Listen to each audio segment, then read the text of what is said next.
Welcome. This is Dr. John DeMartini. This is one of the most amazing and inspiring shows that you can listen into. If you want to be on the edge of your seats, if you want to open up your heart, if you want to expand your mind, and you want to meet incredible people, stay tuned because you're just about to experience a transformative radio show that will change your life. And you're listening to the Dr. Pat Show that's coming up right next. Welcome to the Dr. Pat Show. Talk radio to thrive by. Powerful, inspiring, and coming to you live, bringing you stories of people like you and me, busting through and living life full out. Get ready to dare to wonder what your life would be like if you knew you could not fail.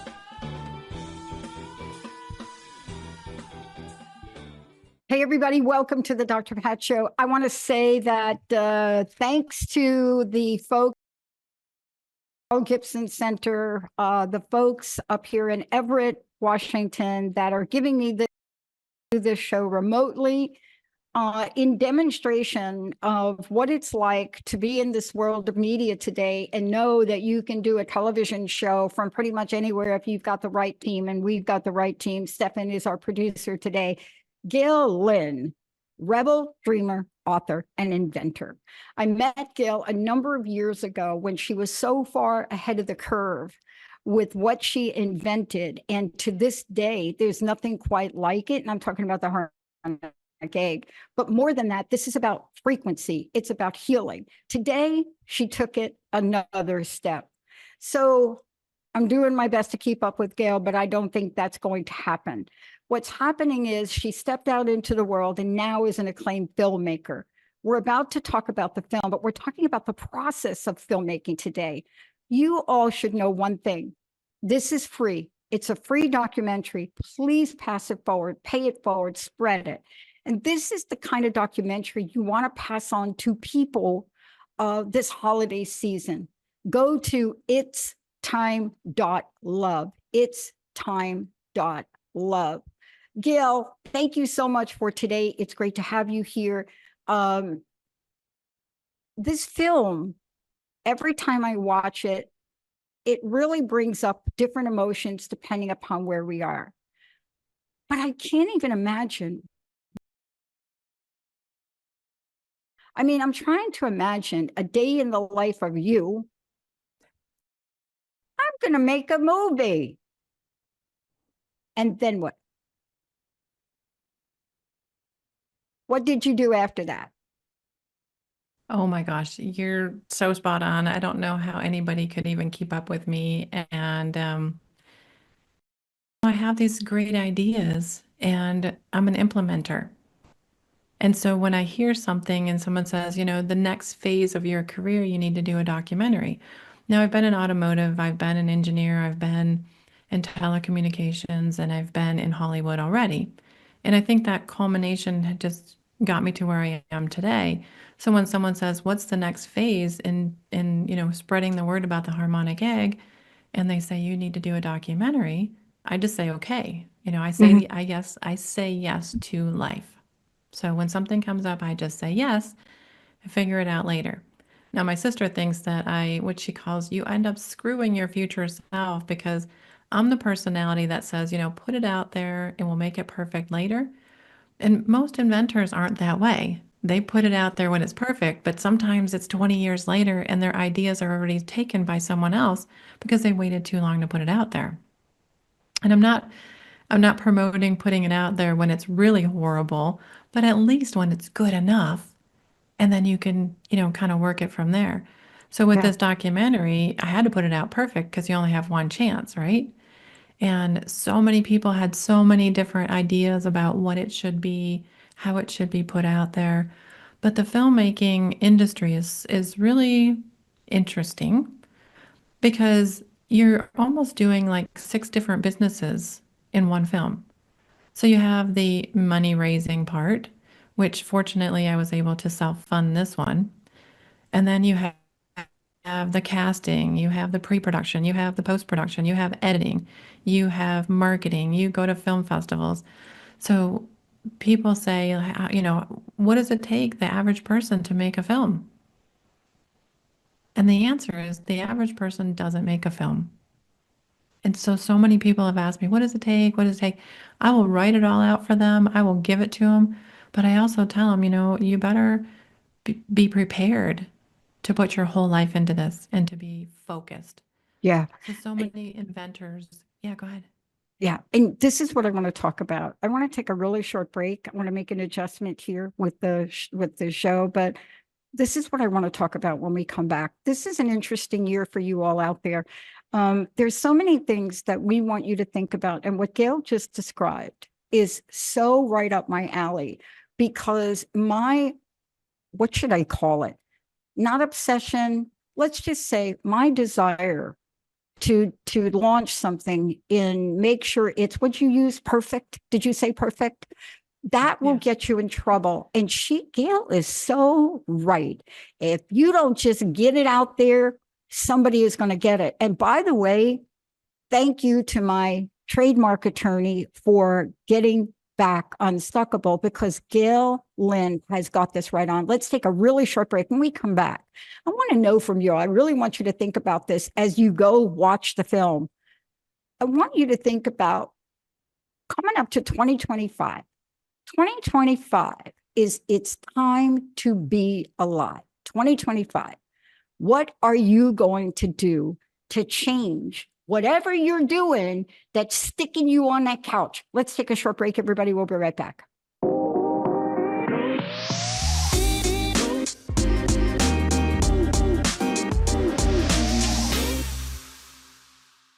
Hey, everybody, welcome back. It's time. I want to make sure you know that we have a free documentary to spread more love and kindness, and it's free. I just want to be very clear about this.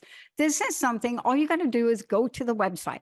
You go to the website, you'll be able to see a button, click on the button, you'll have an option to donate. Of course, you can donate and contribute to all the hard work that Gail Lynn has done, but you can go. The point for today is pay this forward. Send this to 5 other people.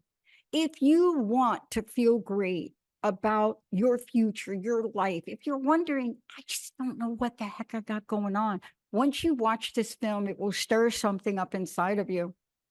And what we're talking about today is the message, because I am one of those people, Gail, that you just nailed it. The process has got to be that you get to a place of satisfaction and not perfection. Did you get there?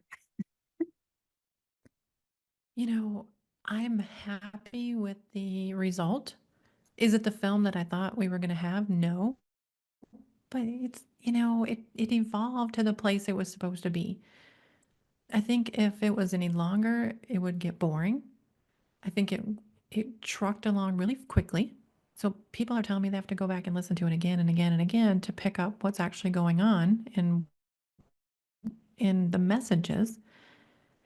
And so it could have been 8 hours long, and we have 20 hours of footage. So I did put out the bonus footage because I feel like, let people hear what the whole interview was like, but let me take the little sound bites and the snippets and let me get this out there, because I could have spent 7 years doing it, but I put it out in 9 months. I thought it was really important to get it out there before the US election, which we put it out in September 2024.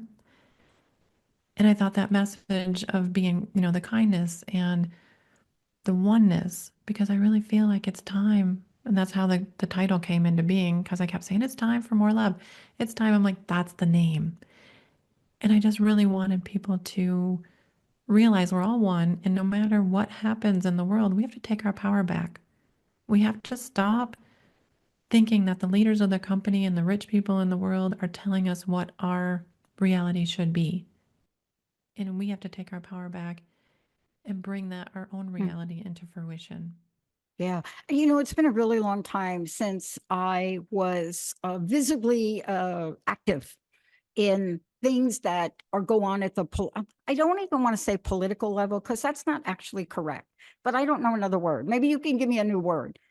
But there's one thing happening now that I looked at your film, I watched your film again, but here's what happened. I thought to myself, I'm not doing enough. Yes, we're launching the new network, all of this, but that's not what I'm talking about. And so I discovered something that was really getting under my skin. And everybody around me said, Pat, you're disillusioned. they're not going to do that. And so I said, look, there are a lot of things in the world that we can stand up for. It doesn't mean that we're not rebel with a cause and still loving. See, let's talk about that. Does this confusion? Because Gail, I introduced you as rebel, and you and I have that in common, but it doesn't mean we can't have an open heart. And for me, my commitment in 2025 is to do everything that I know how to do to protect Medicare and Social Security. I think that's an atrocity to even consider removing that from people. It has so many implications, but I didn't know that was inside me. And I can't remember who in the film I was listening to. Gosh, I'm trying to remember who they were that were talking about, all of them did, but they were talking about what action are you going to take? Now I'm paraphrasing, but the message was, what action are you going to take?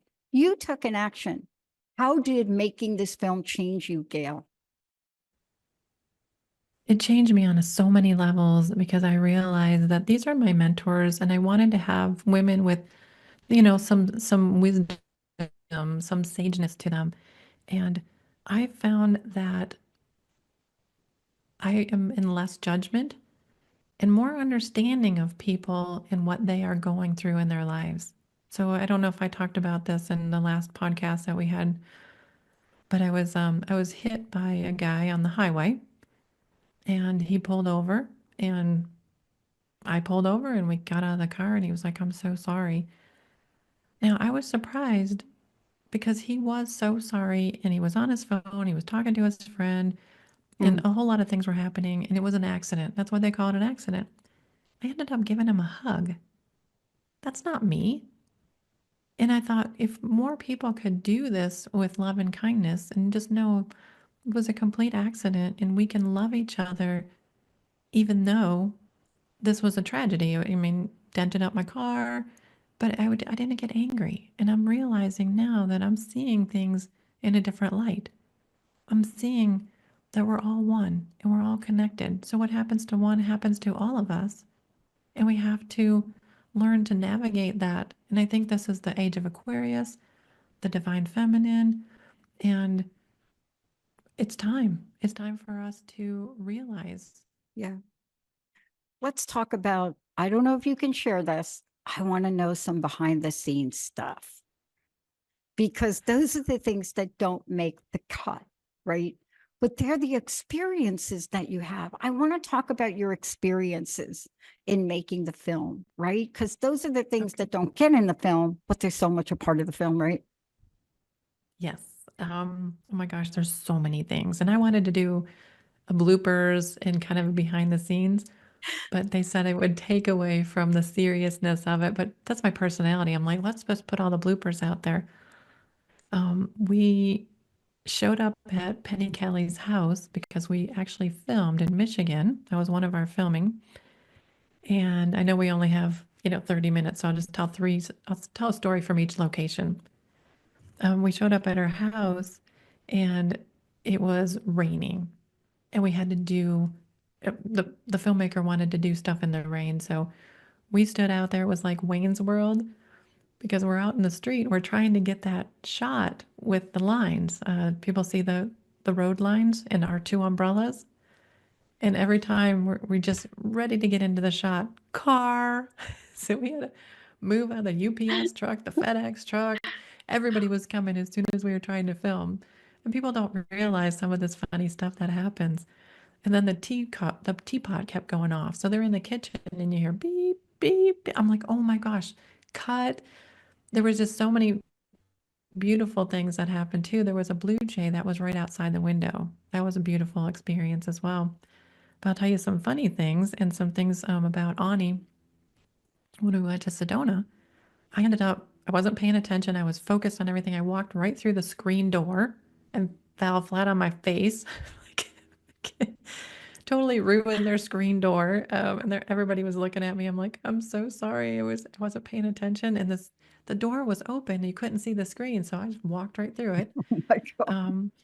And then Ani says that she was so excited about this because she said her mom had always known that she was going to be like a rock star, a superstar, a movie star. And she said, my mom had this dream for me and now you made it a reality. And I was like, your mom would be so proud of you. And so people don't get to Yeah. see the things, the funny things that happened in the library with Stephen. Oh my gosh, we were laughing so hard because he takes this book that's probably 50 pounds and he calls it a pocketbook edition. I couldn't stop laughing. We had to keep cutting. And then the guy is underneath him holding the book up from underneath because it's so heavy. And we keep having to shoot the scene again and again and again. And then we're walking through the library and we're just cutting up and laughing. We had to keep, cutting. It was hilarious. And then when we came to Michigan, I ended up getting a optical migraine that day. So everything you see on my footage, I was powering through an optical migraine. That was crazy horrible. Of all days, the day that I'm supposed to be shooting my footage and everything, I'm dealing with that. And Yeah. then, of course, the horse. We talked about the horse stuff already, Yeah. where she was Yeah. she was so great. She was so, so Yeah. great. There were so many funny things that happened. Yeah, you should produce, you do the bloopers. I have a holiday message coming out, and like after how many gazillion takes, especially when you're doing it yourself. I got this little dog, laughing dog, and it's sensitive to your movement. And I kept trying to turn it off, right? It's battery operated. And I kept trying to turn it off. And for some reason, it wouldn't turn off. It's a laughing dog. So I start to talk, and this dog in the background, just all you hear is me trying to say my very profound holiday message, right? And all you hear is this laughing dog. But sometimes those are the things that show our humanity, right? Now, I don't know if it would take away the film, because clearly for me, take away from the film, I'm going to include the blooper in that because that is my personality. But you interviewed so many really cool people. What was it like for you to be showing up on their doorstep, right? And Yeah. getting ready to sit down and just have this conversation with them? Well, I was a nervous wreck, especially to meet, Penny Kelly and Cynthia. I'm like, oh my gosh, this is Penny Kelly. And they're just real. They're just people. And that my dad used to say that to me. He's like, the CEO of the company puts his pants on the same way everybody else does. And she was so welcoming for us Yeah. into her home, and so such a great host, and just a regular great person, Yeah. very humble. She doesn't think she's Penny Kelly. She's Penny Kelly, right? She's just who she is. And that's what people say, oh my gosh, you're Gail Lynn. I'm like, mm-hmm. And I put my pants on the same way you do. And the famous, can I have a little selfie with you? It's surreal, isn't it? I mean, but these are the things of the energy that go into the film. I want to ask you about this. For those of you out there, the film is called It's Time, and you can go to itstime.love. And when you get there, you're going to get a free version of this. And maybe Gail will release the blooper reel. But the bloopers are part of what makes it. Once you watch the film, people will be touched in different ways, but we all sit through and we all make, we all have these things. Look, I did a music video shoot, and I was introduced to Beyonce's mom and dad, right? And their name is not Beyonce. That is not their name. But I'm so nervous. And I go to shake her hand. I say, "Hi, Mrs. Beyonce." No, that's not her name. And she just looked at me, and I looked at her, and I said, "Okay, retake." And I went back. But you see, these are the things that, regardless of how we do this, it didn't stop you, Gail. See, none of that stopped you. Not the bloopers, the bleepers, the walking through The cars, that is the a good rain, one. That's timeless. the Walking through the headache. screen door. But what kept you going? I want the message to be for you, for people listening. I want them to know, don't give up. Yeah. I will say that as long as you focus and you have a passion and you have drive, you can do anything you put your mind to. And I am living proof of that. I have built businesses in telecom. I've helped, build Hollywood businesses. I have built my own business, and I'm not anybody special. It's just that I have the passion, I have the drive, and I don't give up. I don't believe when someone says you can't, I don't believe that. I just believe that you can. And then I just keep going. And it's Christmas time, so we'll talk about the Rudolph the Red-Nosed Reindeer. Um, one of the shows has the guy that is like the magician guy, and he sings a song. You put one foot in front of the other, and soon you'll be, walking across the floor and out the door. And that's what I always put in my head. Put one foot in front of the other. Exactly. And you can do anything. In recovery, Gail, there's a famous saying. Well, there's a lot of famous sayings, but in recovery, the one that I like is all you have to do is the next indicated thing.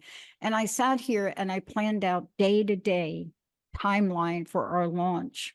And I realized that, the soft launch can happen in December, and the harder, more publicized launch, we can do it another time, because your message is profound. We have to take the action out. And that's what you did. What's next on the horizon? What's your closing message for us today? Well, I'm actually, I took an opportunity that came to me about being in a documentary called Inspired. It's going to film in 2025. You're going to love this. It's going to be Dr. DeMartini, Brian Tracy, Dr. Udi. And I thought, this is an audience I haven't touched yet. And the producer said, I can get either Martini or Brian Tracy to get in the egg, and you can interview from an egg center. Get them both in the egg. They're both fabulous. Those two together. Are you kidding me? When are you doing it? Can I come? When are you doing it? Well, they just told me yesterday that they're going to film some of it in Bali. So I'm trying to figure out, that's in May of 2025. Awesome. And it's just an audience that I wouldn't normally touch. So I was just on Next Level Soul with Alex Ferrari. And in 24 hours, we've got 70,000 views, 4,200 likes, and it's blowing up.